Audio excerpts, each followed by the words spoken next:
ہم خوشی میں جتنا چاہے اللہ کو سجدے کر لیں مگر وہ کیفیت و سکون، وہ راحت محسوس نہیں کر پاتے جو سکون ہم درد کے سجدے میں محسوس کرتے ہیں۔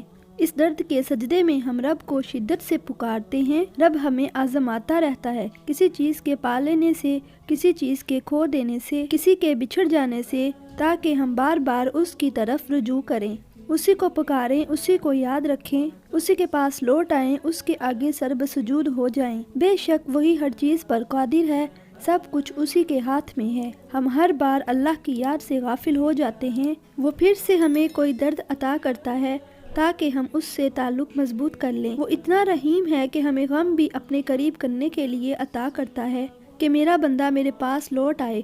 وہ درد نہیں ہوتا جو ہمیں رب سے جوڑ دیتا ہے، وہ درد تو سکون ہوتا ہے جو ہمارے دلوں میں اللہ کی یاد کو بسا دیتا ہے۔